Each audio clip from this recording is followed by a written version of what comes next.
We humans have always been curious. Even as Homo sapiens, curiosity was the driving force that led us to explore and conquer different parts of the world. But it wasn't only the world around us that we wanted to explore. We also had an inner desire to have control over each other. These two aspects of human nature have evolved through time and finally gave birth to what is known today as surveillance. Surveillance is a topic that people are passionately eager but also reluctant to talk about. The thought of our actions being monitored 24/7 is not appealing to any citizen. However, we seem to be more and more comfortable with it. Although it's a concerning subject, one thing we mustn't forget is that surveillance isn't new. It is neither a product of the 21st century nor the internet. Surveillance has always been present. It just existed in different forms. Initially, the monitoring of the state was carried out by people, in other words, spies.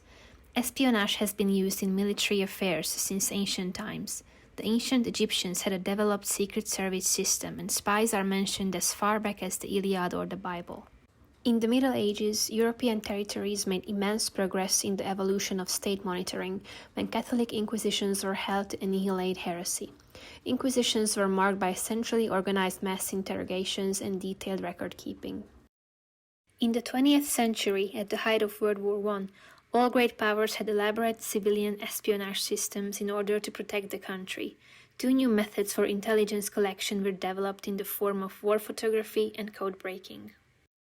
Surveillance only escalated during World War II and especially in the 1960s at the time of the Cold War. The Soviet Union and its intelligence organization, the KGB, established a diverse and extensive system for monitoring the people. These events were also depicted in literature, such as in R.U.R. by Karel Čapek, or better known in 1984 by George Orwell. However, the main difference between the methods of 1984 and the real communist practices in Eastern Europe is that in the novel, Orwell shows the example of a panoptic type of surveillance society, where the eyes of Big Brother follow everyone. The USSR, however, practiced omnoptic surveillance. They used ordinary people to spy on friends, colleagues, neighbors, or even their own family members. Everyone was watching everyone, but no one knew by whom. And all of this has only accelerated today, in the digital era, where advanced technologies, the internet, and social media surround us wherever we go and whatever we do. Over time, we've become so used to living in a surveillance society that we are not even aware of the possible threats that sharing our data and private life on the internet can lead to. And while surveillance and data recording is a worldwide issue, in some places, governments go to extreme lengths to supervise the citizens. In 2021, Hungary, among other countries, was involved in the Pegasus Project scandal. The government used this spyware to track down the calls and messages of journalists who were investigating the luxury lifestyle of Hungary's ruling elite. While the hacking software was invented in order to track down potential threats against the country, we have to be extremely skeptical of claims made in the name of national security. On the other hand, there is a third, synoptic type of surveillance.